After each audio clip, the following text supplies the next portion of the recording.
Hello YouTube, welcome back to the channel and welcome back to the gaming room. And before I start today's video, I'm going to apologise because I didn't technically do one of these Commander videos last month.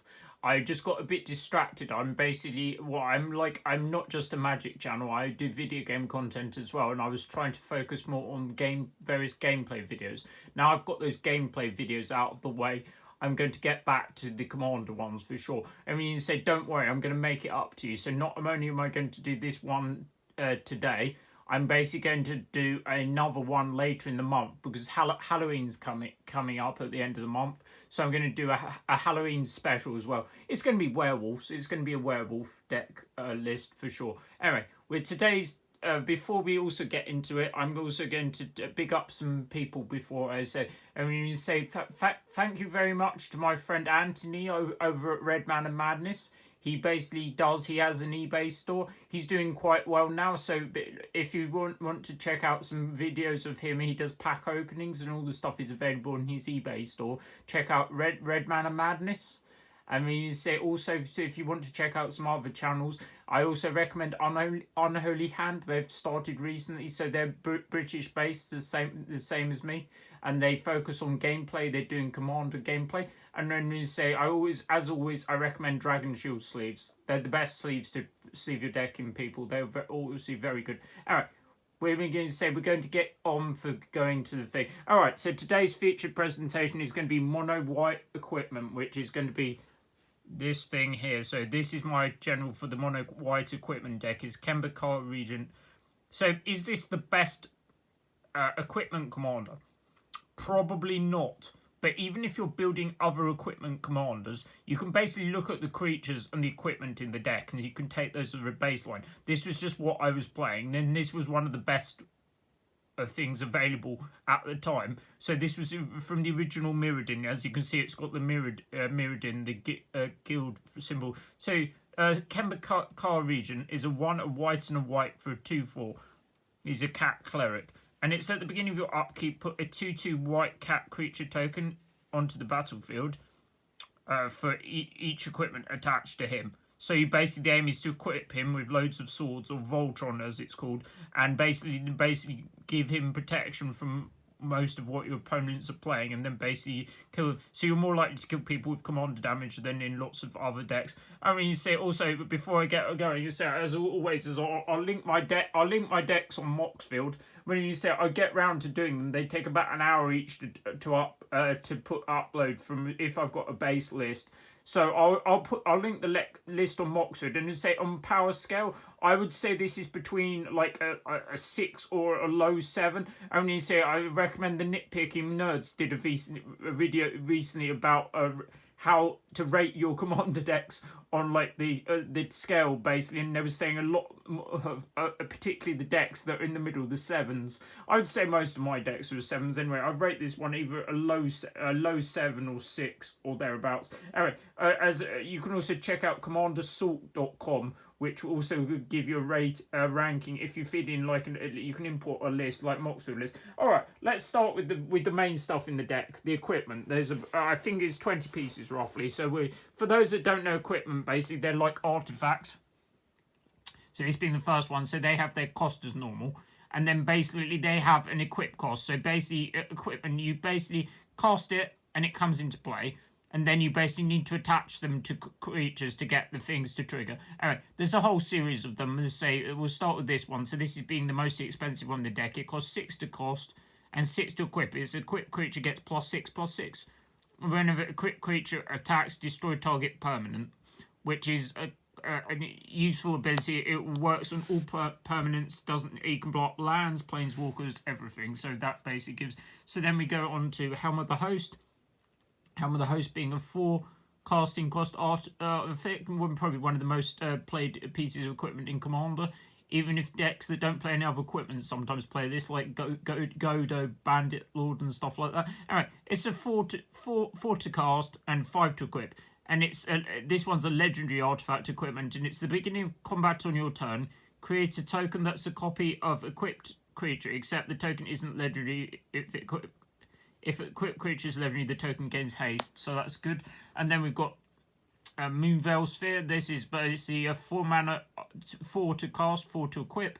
It's a quick creature, has first strike, and whenever an equipped creature attacks, put a 4/4 white angel token with flying onto the battlefield. That was the promo from the time. You can use the normal ones. And then we're going to go into this cycle. So this is the Caldra cycle. It's this sword, helm, and shield, which I'll show you all the parts for in a minute. These are the promo ones.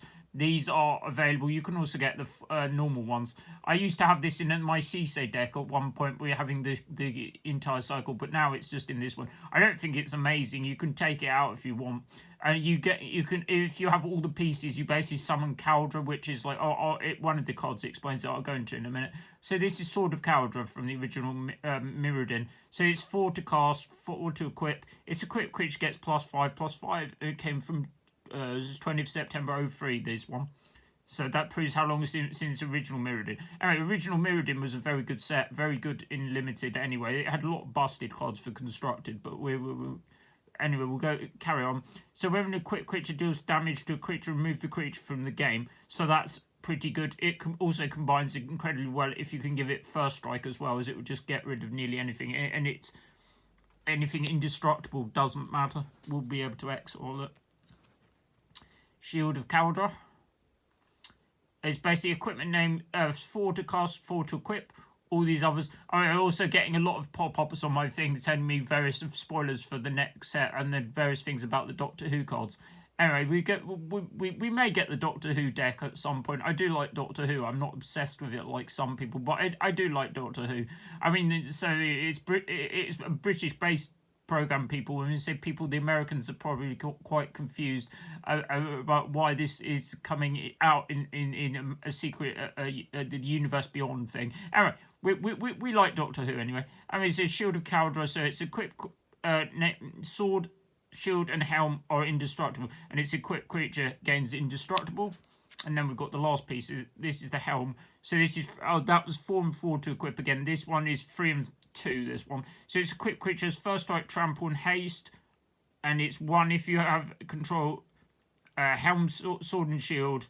Put a 4/4 avatar legend creature token named Caldra into play and attach all the equipment. It's not even that amazing for the thing. Alright, this is one of the best things from Lord of the Rings. Well, there are lots of good cards from Lord of the Rings. Anyway, I'll see if I can do it like that. I mean, say I'm just trying to get used to filming these things. I've done quite a few now. I aim to try and do one a month. And you say, for those that don't know, my name's Matthew. I've been doing these for quite a while now. I've been doing them for 2 years. I've been nearly 2 years anyway. And you say I keep on doing these. I aim to do one commander a month. And we say join me at the end of the month. We'll be doing a Halloween special for my werewolf tribal deck, and we'll also be doing soon. It'll be Lost Caverns of Ixalan, the next main series set. So we'll be joining me that. I do pack openings as well. I normally try and do one pack opening each set. So join me for the pack opening. And I've also got some other things planned, but I won't go into those. Anyway, this is Mithril Coat from Lord of the Rings. It's basically like Darksteel Plate Plus. I used to play Darksteel Plate, but now I play this instead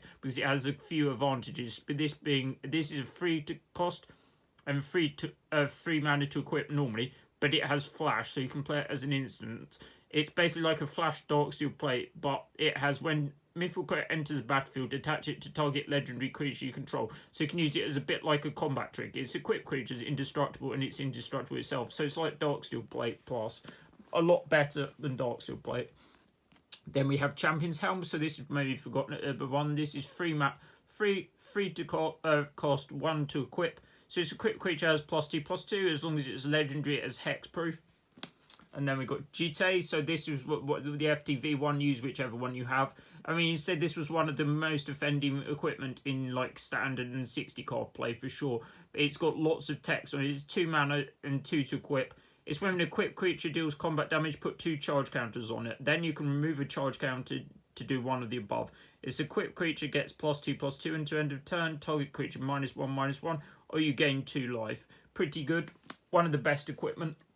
Then we've got the boots, Swift Boots. I probably should play the promo one of those now. I've got some more promo ones floating around. I'll dig it out soon. I mean, you say I don't play this deck as often as some of them. I mean, you say I try and play it when I'm playing against lower power decks. Alright, Swift Boots is 2 casting cost and 1 to equip. Its equipped creatures hexproof and haste.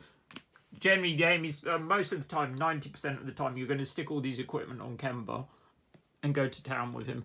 Sometimes you put it on other stuff. So this is Shadow Spear. So this is a foil one. But this is a 1 casting cost equipment. Is a quick creature, has +1/+1 trample and lifelink. It can do other stuff. It's 1 mana. Permanents you control. Creatures your opponents control lose hexproof and indestructible until end of turn. So it's pretty good. Then we have the oh no. So yeah, I'll go through those. So we got this sword. So basically, these swords started in original mirrored in block anyway, and then they basically carry it, and they've only recently completed the cycle. So these are the original ones. You can get them. There's they're in the mod one of the masters sets as well. You can get those versions out of different artwork. I've got these are mainly original versions. So this is Sword of Fire and Ice. I think this is one of the best swords in general. I think it's the general one, even if they're not playing red and blue. Alright, so it's 3 mana to cast and 2 to quit. It's a quick creature, +2/+2, and they all basically, all these swords give a protection ability from 2 colours, and then they give another ability as well. So this one is proc red and blue. It's when a quick creature deals combat damage to a player, Sword of Fire and Ice deals 2 damage to target creature or player, and you draw a card. Then we go Sword of Light and Shadow, the other one. So this is 3 mana. They're 3 and 2. I believe all of them are 3 and 2, and this is the same. So it's proc +2/+2, proc white and black. It's whenever a quick creature deals combat damage to a player, you gain 3 life, and you may return up to 1 target creature card from your graveyard to your hand. Very useful as stuff like various white decks run out of gas in the late game, and you basically need some recursion and that to get you into the later game stuff. Alright, so now we're going to the second cycle of swords. So we go Sword of War and Peace. So this is being the foil version. That was the one I got. And it's protection from red and white. You don't need to say, so all these swords are all +2/+2. I'll just tell you the additional bit. It's whenever a creature deals combat damage to a player, Sword of War and Peace deals damage to the player equal to the number of cards in its or her hand, so it's sudden impact. And you gain 1 life for each card in your hand. Then we go Sword of Body and Mind. So that's protection from green and blue. And it's when a quick creature deals combat damage to a player, you may put a 2/2 green wolf onto the battlefield, and the player puts top 10 so mills them for 10, puts the top 10 cards of their library into graveyard. I also play that in my mill deck as well. And then we have this one. This is also one of the best ones. So this is Sword of Feast and Famine. It's protection from black and green. It's when a quick creature deals combat damage to a player, that player discards a card and you untap all your lands. The untap all your lands is pretty good. It basically enables you to get double mana effectively. But you do need to be able to deal the damage, but it's not really that difficult. And then we go on to these cycle of swords. So these came out in Modern Horizons 1. So this is Sword of Truth and Justice. So it's protection from white and blue. It's when a quick creature deals combat damage to a player, put a +1/+1 counter on target creature you control. Then proliferate, which means choose a number of permanents and or players, then give each of them another counter of the kind they already have. So that's quite good. And there's various things that put counters onto things. So this is another one of the cycles. So this is Sword of Sinew and Steel. So this is protection from black and red. It's whenever a quick creature deals combat damage to a player, destroy up to 1 target planeswalker and up to 1 target artifact. Then we go Sword of Half the Home. You say this is protection from green and white, or Celestia. So they're like my favourite colour combination, actually. It's when so this one is quite good against me if you're playing against quite a few of my decks. It's whenever a quick creature deals combat damage to a player, X up to 1 target creature you control, then search your library for a basic land, put both cards onto the battlefield under your control, then shuffle. So it basically blinks something, which enables you to get an ETB trigger, and it can also ramp you as well. Then we go. We'll eventually get through the swords anyway. So the Sword of Forge and Frontiers. So these are one of the more recent ones. Came out in all be 1, so it's protection from red and green. It's whenever a quick creature deals combat damage to a player, exile the top 2 cards of your library. You may play those cards this turn, and you can play an additional land. So it's a bit ramp and stuff. And then we go to the last sword. So Sword of Once and Futures is protection from blue and black. Whenever a quick creature deals combat damage to a player, surveil 2, then you may cast an instance or sorcery mana value 2 or less from your graveyard, paying its mana cost. that's not particularly relevant as there aren't very many in this deck, but the Surveil basically just thins your deck, and you want to give everything protection from colours anyway. And if the spell we put into graveyard this turn, it exiles. And then we go on to one of the last piece of equipment in the deck. So this is a coloured equipment. There are not many coloured equipments in the game. Oh, there's some Embercleave and that springs to mind, but this is Godsend. It's another one that might have been forgotten about. So this is a white and a white to cast, so you have to be playing a white commander to use this. So it's equipped creature, gets +3/+3. It's when an equipped creature blocks or becomes blocked by one or more creatures, you may exile one of those creatures, normally the largest one. Opponents can't cast cards with the same name as cards exiled with God's End. Not that useful in the thing, but like the remove something is pretty good. Alright, those are all the creatures. Oh, sorry, those are all the equipment. Anyway, now we'll go on to the other. We'll carry on with the artifacts. I'll get to the creatures. This thing. So we go to the other artifacts. So the basically aim of this deck is to try and give Kemba protection from most of the things, and the other artifacts in the deck are aiming to do it. So this is a Chroma's Memorial, 7-drop legendary artifact. I also play it in various other decks like Captain Cisse. Check out my Cisse video if you want to know a bit more about my legendary tribal deck, and that's also my favourite deck. I mean, say this basically makes all your creatures into a Chroma's. Surprise. Is creatures you control have flying, first strike, vigilance, trample, haste, protection from black and red. Also gives you lots of keywords. Very good. So this is another way to help your creatures. This is Eldrazi Monument. So this is creatures you control. 5 casting cost artifact. Creatures you control have +1/+1, flying and indestructible. So it gives them evasion, which is always useful. It also means you have to sacrifice a creature at the beginning of your upkeep, because if not, you have to sacrifice the monument. But you can generate creatures in your upkeep due to Kemba for each equipment attached to it. You get a 2/2 cat, and you can stack the abilities, so you end up keeping whatever you want. Basically, you can keep the better one. Anyway, so this is Soul Ring. Obviously, don't need that explained. That's the artifact section. Okay, so we'll do enchantments next. I mean, you said this gives some of them a bit. So this is one of Forge Anew. It's another card from Lord of the Rings set as again. Lord of the Rings set was very good. It gave lots of cards to basically various different formats. And then this one sees playing other things like Modern as that as well. But anyway, so Forge Anew, for those that don't know, is 2 and a white for an enchantment. It's whenever Forge Anew enters the battlefield, return target equipment card from your graveyard to the battlefield. As long as it's your turn, you may activate equip abilities at the same time you can cast an instant. There's another card that I think it used to be in the deck. I can't remember what it is now that enable you to equip instant speed. I don't play that card anymore. I think it's power creep, basically. And it says you may pay 0 rather than the equip of the first equip ability you activate during each of your turns. So you basically want to do the most expensive one first. Alright, so this is one of the cards in Magic that's basically the only card with this mechanic on. I believe it's the only card with this mechanic on. Correct me if I'm wrong. I mean, say don't forget to like, comment and subscribe, and we'll keep on trying to make these videos and we'll get there. Alright, so the Light from Within is a 2 white and a white for an enchantment. This is basically got chroma on it. So that mechanic is it's basically like Devotion. Before Devotion came out, Chroma reads each creature you control gets +1/+1 for each white mana symbol in its mana cost. So if you have a triple white picked creature, it's going to get +3/+3. Right, so then we have some more things that are it's like a white overrun in some.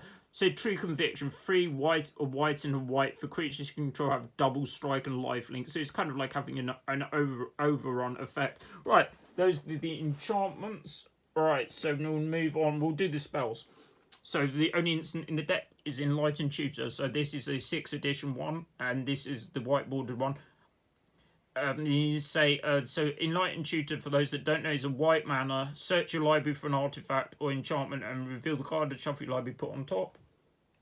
Then the spells. I've dropped some of the Wraths. Basically, I'll explain why I don't have many Wraths in the deck. You're a white creature deck. You basically want to play in such a way that the Wraths aren't. You don't want to fill your deck with stuff like Wraths. They're normally better in a thing deck. You're a creature deck. You want to play proactively, really. The only ones I play are stuff like this. So I'm playing Mass Calcifiers, destroy all non-white creatures, which basically will leave all your creatures alive. And then you're also playing Austere Command, because this is ways to get rid of enchantments. like small creatures, big creatures, enchantments, and it's very flexible. You don't have to cast all the modes on it. You just pick the ones you want that do it. Right, we'll go to the Planeswalkers next, and we say every white deck needs some Planeswalkers, so we're going to have one of the best ones to start with. We've got Elspeth, Son's Champion. I think this is the best Elspeth anyway, for sure. This I remember playing in my red-green deck as red-green. It was called red-green Elspeth in Standard. It was good enough for more or less splashing white just for this card. Anyway, so Elspeth is it starts on 4 loyalty, and its +1 is put 3 white soldier tokens onto the battlefield. Its -3 is destroy all creatures with power 4 or greater, and its -7 in the ultimate is you get an emblem with creatures you control, have +2/+2, and have flying. Right, so now we go on to another Elspeth. So it's this Elspeth. So most of the Elspeths generate tokens and then give some stat boost, and then you get a big emblem at the end. So it's so 4 loyalty again. It's +1, put a white soldier token onto the battlefield. It's +1/+1. Target creature gains +3 and +3 and gains flying into the end turn. Very useful, particularly on the commander. And its -8 is for the rest of the game. Artifacts, creatures, enchantments, and lands you control are indestructible. So it's like a Avacyn. Right, then we go on to Anjani. So this is Anjani Goldmane. This is the promo from the Pro Tour. I didn't go to the Pro Tour. I'm not that good. I wasn't that good. But I traded for it. Anyway, this is 2 and a white for 4 loyalty. It's probably only in the deck because I like the card. I do like Anjani. I do like cats. Well, I like dogs more, but like my dog isn't currently with us anyway. Anyway, so its +1 is you gain 2 life. Whoopee, that's not very good. It's the -1 we're playing it for. It's put a +1/+1 counter on each creature you control. The creatures gain vigilance to the end of the turn. It enables you to get basically be able to swing at someone and then leave blockers back. And it's -6 is put a white avatar token onto the battlefield. This creature's power and toughness are each equal to your life total. Right, and the last Planeswalker. So this came from the was one in the Commander Precon. So this is Nahiri the Lithomancers. It's 3 a white and a white. And for those that don't looking for alternative commanders for like equipment deck, this is what also available choice. Because it has the text at the bottom. Nahiri the Lithomancer can be your commander. I'm not really sure about Planeswalkers as commanders myself, but like okay, it's a mechanic. Okay, so it's a 3 loyalty. Sorry, Planeswalker with +2/+2. It's put a white core soldier token onto the battlefield. You may attach an equipment you control to it. It's -2, so you may put an equipment card from your hand onto the it's handle graveyard onto the battlefield, which is useful for getting stuff back in the thing. And its -10 is put a colourless equipment token named Stoneforge Blade onto the battlefield. It has indestructible, and it's a quick creature, has +5/+5, double the strike, and equip 0. So that's a good card. Right, so now we go on to the creature section, which is the second most played thing in the deck. I mean, I think there's roughly like a third creatures, a third equipment, roughly. Alright, so we'll go to the cat section to start with. I'll divide them into 3. There's basically cats, angels, and everything else is basically in one package. Okay, so we'll start with the cats. So we're going to go with Rakshar Golden Cub. Oh, before I start, also they say the cavalier, the white cavalier that came, a Moonshaker cavalry that came out should be in this deck. I do not currently have one, but I would put it in when I get one. I will have a think about it. I'll probably get one soon anyway. I haven't opened one yet. Alright, this is Rakshar Golden Cub. So Rakshar are like I believe they come from Indian mythology. I believe they're cats in like a cat spirit kind of thing in Indian mythology. Alright, this is Rakshar Golden Cub. This is 5 of white and a white for a 3/4. Its attacking doesn't cause it to tap, so it's got vigilance before it was like worded like that. And as long as it is equipped, cats you control have +2/+2 and double strike. So useful on because your commander generates a whole horde of 2/2s and various other. There's some other cats as well. Anyway, this is Abunas. This is 3 of white for 2 and a 5. I used to play this in Tooth and Nail deck with the Colossus, or the Darksteel Colossus. Alright, so this protects your artifacts. Your artifacts you control can't be the target of spells or abilities your opponents control. On a 2/5 body, that's quite large on the back anyway. This is Jazal Goldmane, 2 white and a white for 4/4 Cat Warrior. I also have a cat deck as well. We'll feature that at some point as well, but that will be in the future.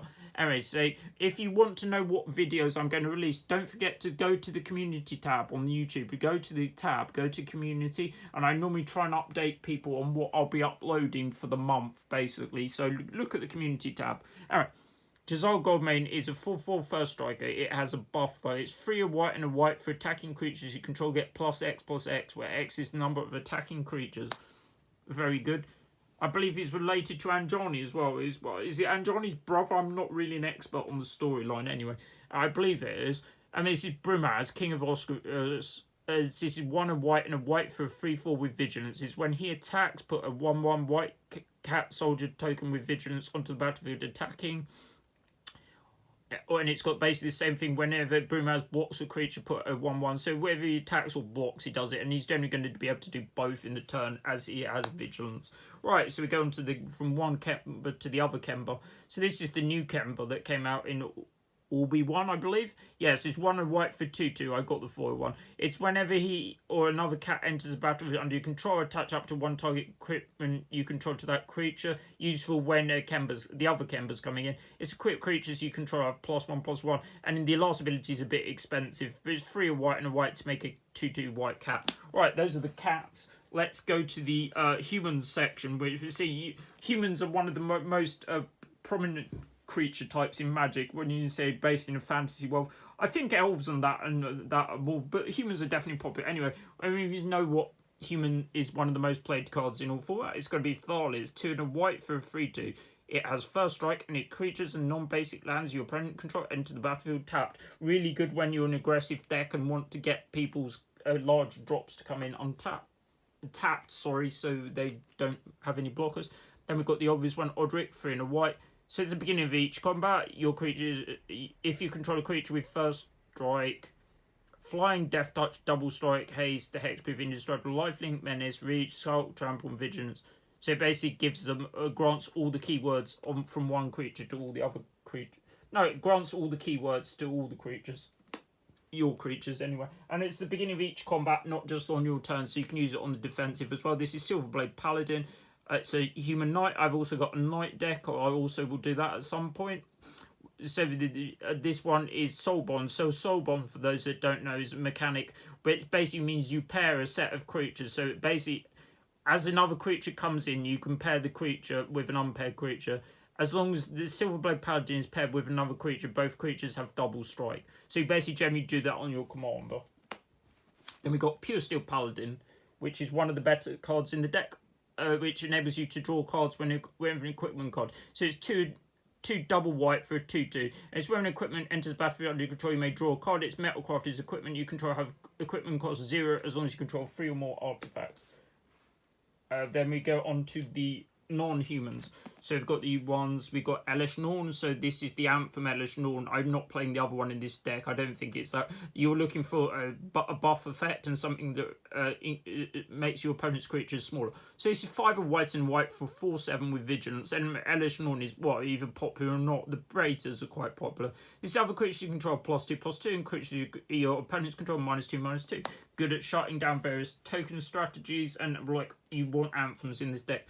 So this is Sun Titan, gives you a bit of late game. It's 4 white and white for a 6/6 with vigilance. But it's when Sun Titan enters the battlefield or attacks, you may return target permanent card with converted mana cost 3 or less from the graveyard to the battlefield. Very good. There's a whole series of Titans as well. I think that's one of the better ones. I mean, you say Prime Time isn't legal in Commander for some reason. I don't feel that's that unbalanced, to be honest. I mean, you can say so. This is Soul of Theros. So this is 4 white and a white for a 6/6. It has vigilance. It's got another effect, which is 4 white and white for creatures you control +2/+2, first strike and lifelink. And basically these soul creatures all had a part of the cycle, had basically the same ability from the graveyard as well. So it's 4 white and a white, but you have to exile it.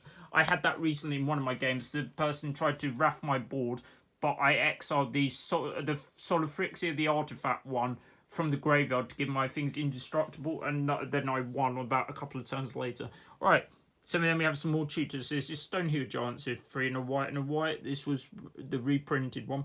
So it's a 4/4 with vigilance, but it has 1 white and tap to search your library for an equipment and put it onto the battlefield. Attach it to a creature you control and then shuffle. And then the obvious one that sees play in lots of things, Stoneforge Mystic. This is being the promo one.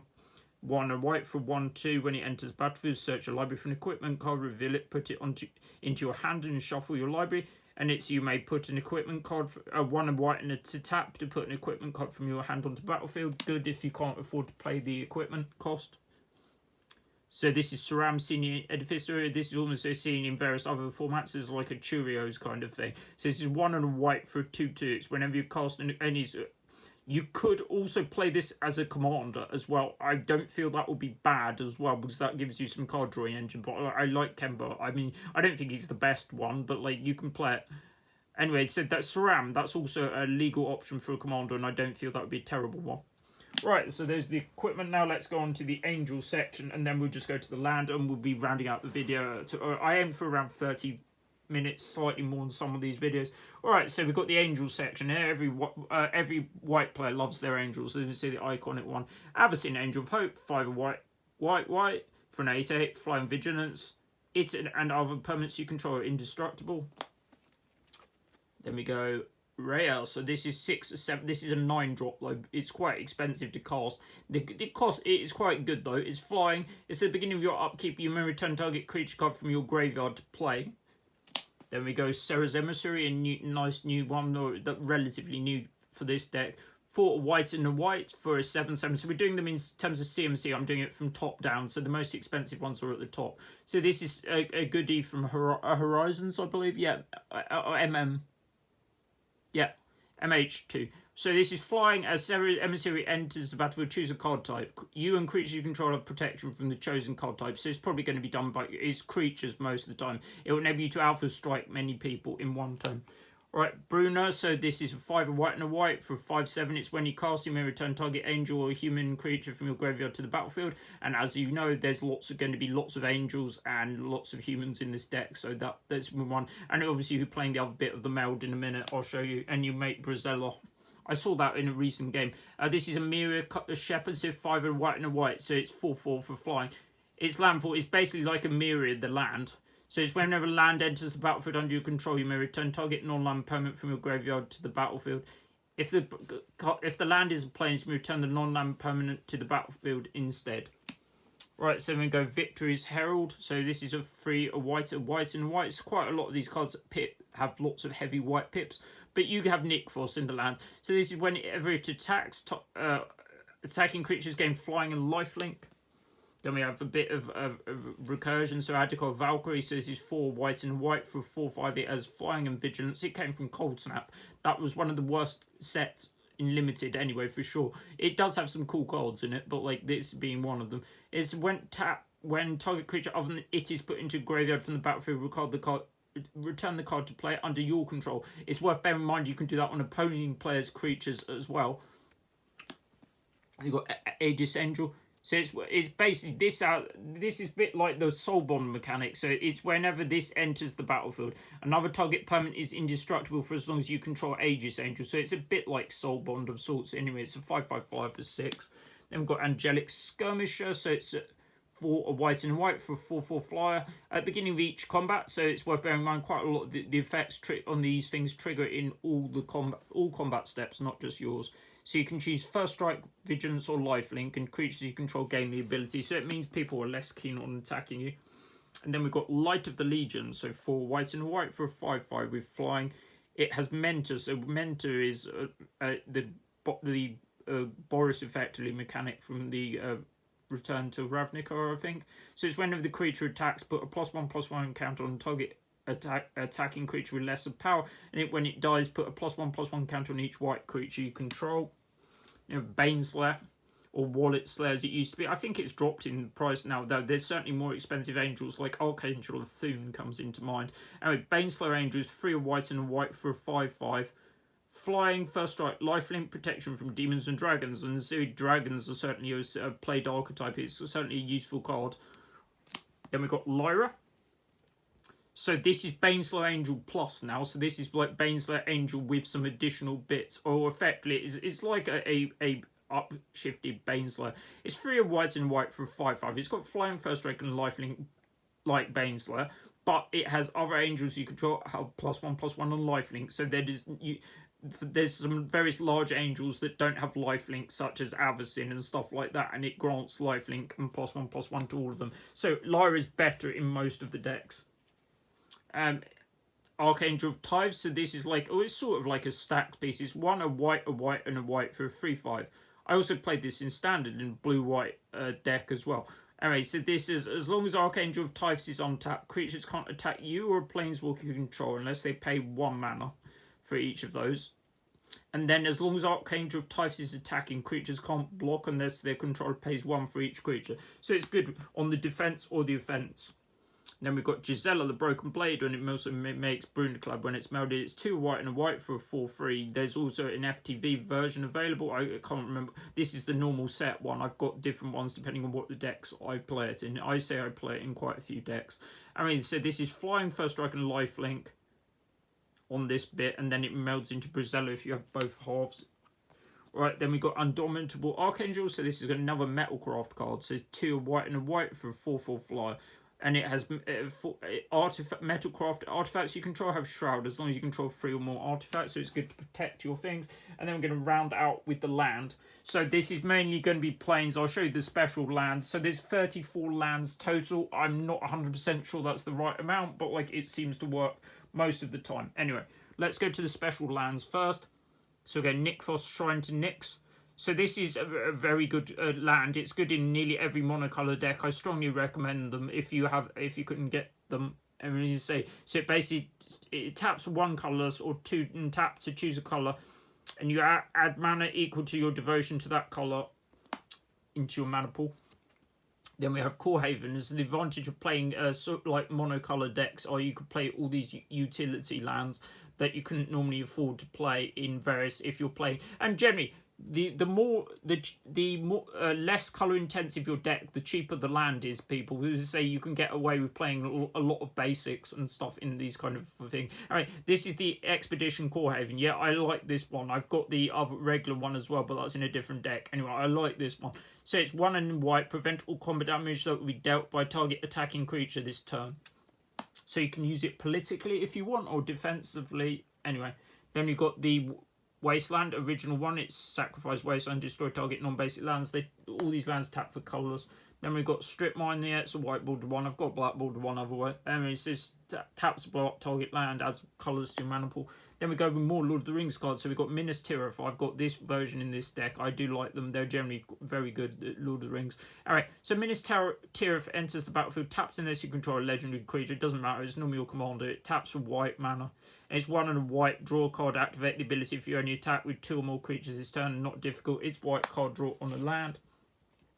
Then we go on to the Emiria the Skyrim. We've also got Emiria the Sky Shepherd in the deck. So this enters the battlefield tapped. It's a good recursion thing in the deck. It's at the beginning of your upkeep. If you control 7 or more planes, you will return target creature from the battlefield to your from graveyard to the battlefield. I mean, so the other Emiria, the Angel, can do permanents. This one can only do creatures, but it's useful and it's basically like a spell on a land.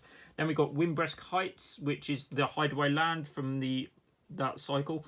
Anyway, so this is basically hideaways for when it enters. You put X. You look at the top 4, put 1 under it, face down the rest on bottom, and it's white tap when you may play the exile card without paying its mana cost if you tap with 3 or more creatures this turn. Not difficult to do.